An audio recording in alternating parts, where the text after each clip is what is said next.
उसने सोचा था कि सब चांद सितारे होंगे, एक परचम के तले सारे के सारे होंगे। जितने मारे हैं मुसलमानों ने, पूरी दुनिया ने भी मिलकर नहीं मारे होंगे। ये उन्हीं कट्टरवादी मुसलमानों के ऊपर है जो इस हद तक इंसानियत के दुश्मन हैं कि वो उनको कोई भी इंसाफ पसंद, कोई भी इंसानियत पसंद इंसान पसंद ही नहीं आ सकता। जो इंसानियत पसंद होगा वो तालिबानियों को नापसंद होगा। मैं भारत का माँ भारती की मिट्टी से जन्मा माँ भारती का सपूत हूँ और मैं माँ भारती के हित में, माँ भारती के हक में बोलता रहूँगा जब तक मेरे शरीर में खून की एक भी बूंद बाकी है। सबसे पहले मैं मुनव्वर राणा के लिए कह दूं, जितना मुनव्वर राणा को लोगों ने सुना था, आज मुनव्वर राणा भी उतना ही सुन रहे हैं लोगों से। मुनव्वर राणा की भी शक्ल जो है वो से सारे पर्दे हट के उनकी कट्टरवादी जो विचारधारा थी वो प्रदेश की जनता के सामने संपूर्ण रूप से आ चुकी है। इंशाअल्लाह बीजेपी को नहीं आने देंगे, ऐसे बोलेंगे खड़े होकर के। मुसलमान भी सोचेंगे अरे साहब हमारा तो बड़ा रहनुमा, मजहबी रहनुमा आ गया। मजहबी रहनुमा की जरूरत नहीं है मुसलमानों को। दिन में 5 बार मस्जिद में मौलाना साहब बताते हैं, ये सारी बातें तो बताने की जरूरत नहीं है। ये बताओ हमारी तरक्की के लिए कितना काम किया था, ये बताओ मुसलमानों के विकास के लिए कितना काम किया था। कोई काम नहीं किया था। तुम आकर के वही इस्लाम के नाम पर, मुसलमान के नाम पर, मजहब के नाम पर, धर्म के नाम पर, अजान के नाम पर, रोजे के नाम पर, नमाज के नाम पर मुसलमानों से वोट मांगते हो। मुसलमान बेचारा तुम्हारे बहकावे में आकर के अपने मजहब से मोहब्बत के चक्कर में तुमको वोट देने की कोशिश करता था, दे देता था वोट। तुम अपनी राजनीति चमका लेते थे, अपने घर का कारोबार चमका लेते थे। मुसलमान की हालत बद से बदतर थी। लेकिन अब फॉर्चुनेटली मुसलमान जागरूक हो गया है और थैंक्स टू नरेंद्र मोदी, मैं धन्यवाद अदा करता हूं नरेंद्र मोदी जी का, जिनके नेतृत्व से मुसलमान जागरूक हुआ है, जो आज देख पा रहा है कि भारत की सरकार, नरेंद्र मोदी जी के नेतृत्व की सरकार, उत्तर प्रदेश में योगी आदित्यनाथ जी के नेतृत्व की भारतीय जनता पार्टी की सरकार मुसलमानों के लिए विकास का काम कर रही है बगैर किसी भेदभाव के। ये चुनावी कुकुरमुत्ते होते हैं, ये चुनाव के करीब निकल के आते हैं। 1% भी मुसलमानों के विकास का काम किसी भी तथाकथित सेक्युलर पार्टी ने किया होता तो मुसलमानों के इतने बुरे हालात आज़ादी के बाद ना होते। सचर कमेटी की रिपोर्ट इसका प्रमाण है। नमस्कार, आप देख रहे हैं अपना उत्तर प्रदेश न्यूज़। मैं हूं आपके साथ विवेक। लखनऊ में इस वक्त जो है मैं मौजूद हूं और बातचीत करते करते जो है फाइनली मैं आ चुका हूं अमिल शम्सी, जो कि प्रदेश उपाध्यक्ष भारतीय जनता पार्टी उत्तर प्रदेश अल्पसंख्यक मोर्चा के हैं, उनके दफ्तर आगे बातचीत कर रहा हूं और जानना चाहूँगा कि इस विधानसभा चुनाव में जो है भारतीय जनता पार्टी जो है किस तरीके से कौन सी रणनीति अपना रही है और साथ ही साथ जो है कहाँ पे कठिन मोर्चा है। तो आइए बातचीत की शुरुआत करते हैं। सर, सबसे पहले बहुत सारा स्वागत है आपका अपना उत्तर प्रदेश न्यूज़। बहुत बहुत शुक्रिया, बहुत बहुत शुक्रिया। आप एक युवा चेहरे हैं, हाल ही में जिम्मेदारी दी गई है अल्पसंख्यक मोर्चा की भारतीय जनता पार्टी की तरफ से। तो सबसे पहले जानना चाहेंगे कि अल्पसंख्यक मोर्चा को लेकर के जो है अभी तक की जो भी रिजल्ट रहे हैं यूपी गवर्नमेंट के, यानी कि यूपी सरकार के, वो क्या रहे हैं और किस तरीके से जो है अल्पसंख्यक मोर्चा को लेकर के आगे की रणनीति काम आने वाली है इस विधानसभा चुनाव? देखिए, बीजेपी जब 2014 में पहली बार आदरणीय नरेंद्र मोदी जी के नेतृत्व की सरकार बनी, उसके बाद 2017 में उत्तर प्रदेश में महाराज योगी आदित्यनाथ जी के नेतृत्व की सरकार बनी, फिर 2019 में पुनः नरेंद्र मोदी जी के नेतृत्व में केंद्र में सरकार बनी। ठीक उसी तरह से 2022 में एक बार फिर प्रचंड बहुमत से उत्तर प्रदेश में भी भारतीय जनता पार्टी की सरकार बनने जा रही है। ये बात प्रदेश की जनता तय कर चुकी है। अब जब बात आती है अल्पसंख्यक वर्ग की, तो अल्पसंख्यक वर्ग के साथ 70 वर्षों से सिर्फ और सिर्फ भेदभाव हुआ। 70 वर्षों तक जो भी सरकारें रहीं, उनका एक सूत्रीय कार्यक्रम रहा कि वो मुसलमानों को भारतीय जनता पार्टी से डराएं, भारतीय जनता पार्टी से मुसलमानों को दूर करें, भारतीय जनता पार्टी के लिए मुसलमानों के दिलों में भय पैदा करें और उन पर राज करें, उनको वोट बैंक की तरह से इस्तेमाल करें, मगर उनका कोई काम ना करें। क्योंकि अगर किया होता मुसलमानों के विकास का कोई भी काम, 1% भी मुसलमानों के विकास का काम किसी भी तथाकथित सेक्युलर पार्टी ने किया होता तो मुसलमानों के इतने बुरे हालात आज़ादी के बाद ना होते। सचर कमेटी की रिपोर्ट इसका प्रमाण है। दूसरा कि अब हमारी सरकार, नरेंद्र मोदी जी की सरकार, योगी आदित्यनाथ जी की सरकार मुसलमानों के लिए क्या कर रही है, ये सवाल उठता है। हमारा सबसे बड़ा जो मंत्र है वो है सबका साथ सबका विकास। सबसे पहली बात ये कि हम बगैर भेदभाव के सभी के विकास के लिए, सभी की तरक्की के लिए, सभी के सभी की मजबूती के लिए काम करते हैं। और जब हम सब की बात करते हैं तो उसमें सब आ गए, हिंदू, मुसलमान, सिख, ईसाई, जैन, बौद्ध, जितने भी वर्ग प्रदेश में रहते हैं सब आ जाते हैं। अल्पसंख्यकों को हमेशा ये कहा जाता था कि हम तुम्हारे लिए कुछ अलग से करेंगे। अरे अल्पसंख्यक हमारे देश से अलग थोड़ी ना है, हमारे देश का मुसलमान देश से अलग थोड़ी ना है। 130 करोड़ देशवासी हैं, उसी में भारत का मुसलमान भी है। जैसे हिंदू माँ भारती के सपूत हैं, वैसे ही मुसलमान भी माँ भारती के सपूत हैं।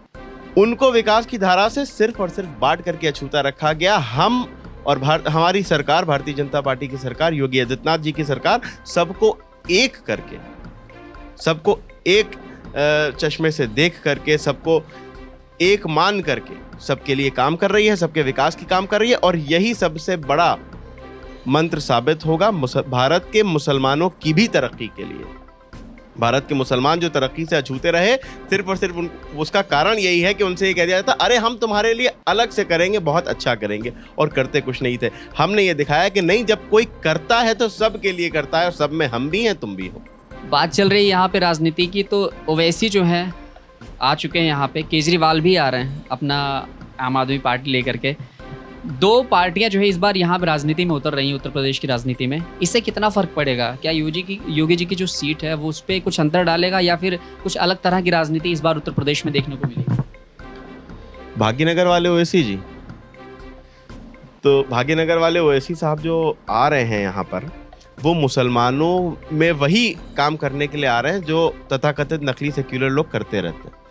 वो सिर्फ और सिर्फ मुसलमानों को डराएंगे, अरे हम तुम्हारे मसीहा बन के आ गए। तो भाई मुसलमानों के वो मसीहा कहाँ हैं? मैं उनको देखना चाहता हूँ, उनके दर्शन करना चाहता हूँ, जो 70 साल से मुसलमानों के मसीहा तो हैं, लेकिन मुसलमानों का विकास प्रतिदिन माइनस होता चला जा रहा है।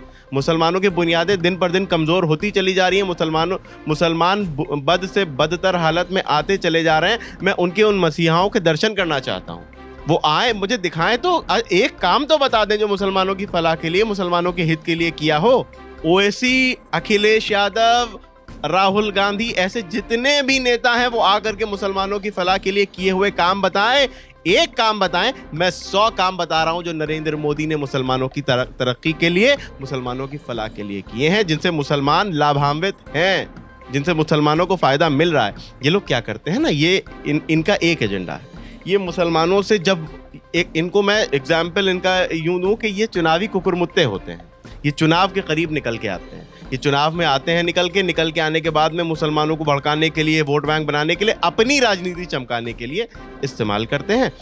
उसके बाद अब क्या है कि जाहिर है कि कोई काम तो किया नहीं मुसलमानों का, कोई मुद्दा तो है नहीं कि मुसलमानों से कहें कि भाई हमने तुम्हारे लिए ये काम किया था, तुम हमें वोट दो। तो अब आ जाएंगे इस्लाम पर, इंशाअल्लाह बीजेपी को नहीं आने देंगे, ऐसे बोलेंगे खड़े होकर के। मुसलमान भी सोचेंगे, अरे साहब हमारा तो बड़ा रहनुमा, मजहबी रहनुमा आ गया। मजहबी रहनुमा की जरूरत नहीं है मुसलमानों को। दिन में 5 बार मस्जिद में मौलाना साहब बताते हैं, ये सारी बातें तो बताने की जरूरत नहीं है। ये बताओ हमारी तरक्की के लिए कितना काम किया था, ये बताओ मुसलमानों के विकास के लिए कितना काम किया था। कोई काम नहीं किया था। तुम आ करके वही इस्लाम के नाम पर, मुसलमान के नाम पर, मजहब के नाम पर, धर्म के नाम पर, अजान के नाम पर, रोजे के नाम पर, नमाज के नाम पर मुसलमानों से वोट मांगते हो। मुसलमान बेचारा तुम्हारे बहकावे में आकर के अपने मजहब से मोहब्बत के चक्कर में तुमको वोट देने की कोशिश करता था, दे देता था वोट, तुम अपनी राजनीति चमका लेते थे, अपने घर का कारोबार चमका लेते थे। मुसलमान की हालत बद से बदतर थी। लेकिन अब फॉर्चुनेटली मुसलमान जागरूक हो गया है, और थैंक्स टू नरेंद्र मोदी, मैं धन्यवाद अदा करता हूं नरेंद्र मोदी जी का,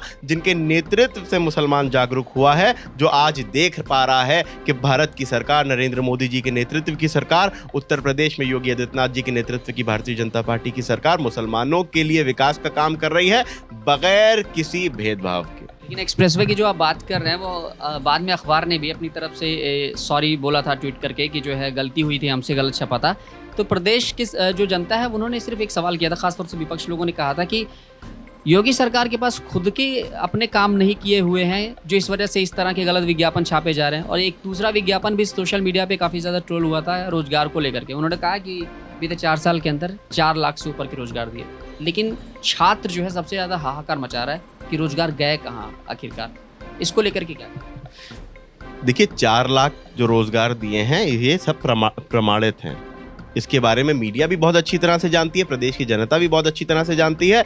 और रही बात जो लोग इस तरह के आरोप लगा रहे हैं, अगर उन्होंने कभी इस तरह के कार्य किए होते, कभी उन्होंने प्रदेश के विकास के लिए, प्रदेश की तरक्की के लिए और जनता की, नौजवानों के रोजगार के लिए काम किए होते, तो उन्हें भी पता होता कि ये काम एक्चुअली कैसे होते हैं।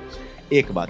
दूसरी बात ये कि जो आपने बताया कि प्रदेश क्या योगी आदित्यनाथ जी ने जो है वो अपने कोई काम नहीं किए, जैसा कि आपने अभी आरोप लगा रहे हैं, इस तरह से जो भी लोग कर रहे हो, मैं उनसे ये बताना चाहता हूं कि जितना काम योगी आदित्यनाथ जी ने उत्तर प्रदेश के लिए किया है, उतना ना तो किसी सरकार ने किया है, किसी भी पार्टी ने। सब ने अपने अपने लोगों के लिए अपने अपने घरों को बनाया, सब ने अपने विकास किए, अपने परिवारों के विकास किए, प्रदेश की जनता के लिए प्रदेश के विकास की बात नहीं करी।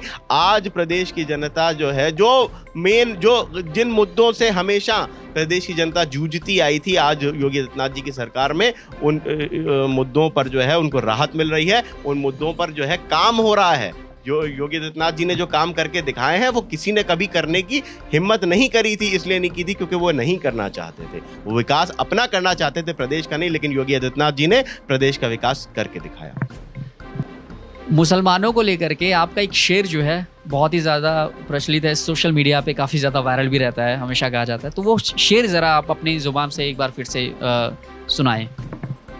देखिए, वो मेरा शेर नहीं है, वो किसी बहुत ही पुरवकार शायर का शेर है, और क्योंकि मुझे याद था इसलिए मैंने बोल दिया, और मैं फिर बताता हूँ कि उसने सोचा था कि सब चांद सितारे होंगे, एक परचम के तले सारे के सारे होंगे, जितने मारे हैं मुसलमानों ने, पूरी दुनिया ने भी मिलकर नहीं मारे होंगे। आज अफ़गानिस्तान में जिस तरह से जो बर्बरता तालिबान दिखा रहा है, जो बर्बरता खुद वहाँ के मुसलमानों पर तालिबान दिखा रहा है, जिस तरह से लोग भाग रहे हैं, प्लेनों में लद के भाग रहे हैं, तो ये जो है ये इस बात को प्रमाणित करता है कि कट्टरवादी विचारधारा जो है वो कितनी खतरनाक है इंसानियत के लिए।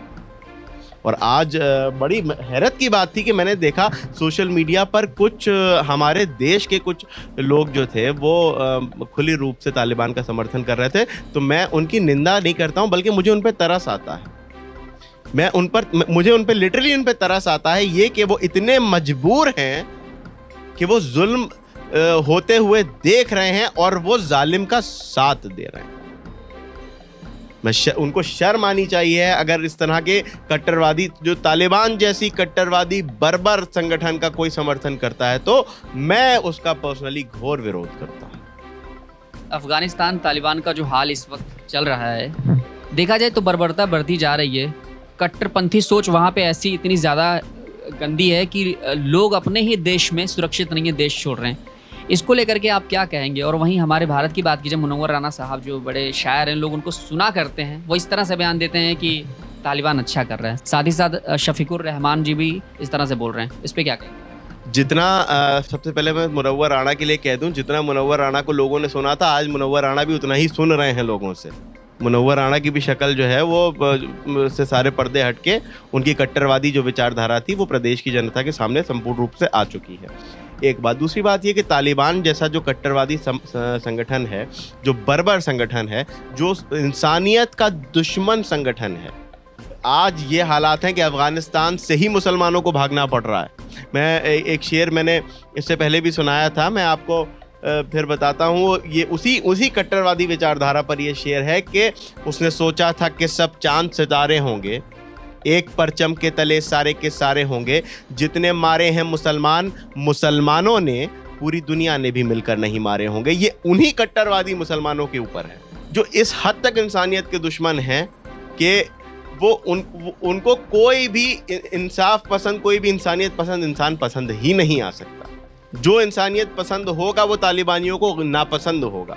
और आज हमारे भारत में मुनव्वर राना और शफीकुर रहमान बर्क और ऐसे जो मैं इनको जाहिले मुतलक कहूँगा, ये जितने भी बड़े शायर हों, ये जितने भी सीनियर हों, लेकिन अगर वो कट्टरवादी विचारधारा का ऐसा समर्थन कर रहे हैं तो मैं इन्हें जाहिले मुतलक कहूँगा। वो जाहिल हैं, उन्हें नहीं पता, वो नहीं जानते, और या तो फिर वो बहुत बड़ी साजिश कर रहे हैं कि वो सब जान करके भी जो है अनजान बन रहे हैं। तालिबान का समर्थन करने वाले खुद तालिबानी विचारधारा रखने वाले हैं, और तालिबानी विचारधारा हमारे लिए, समाज के लिए, इंसानियत के लिए खतरा है।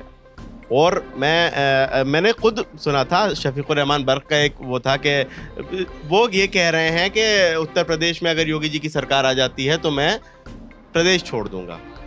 मुनव्वर राणा का अभी मैंने सुना, किसी ने मुझे व्हाट्सएप पे भेजा।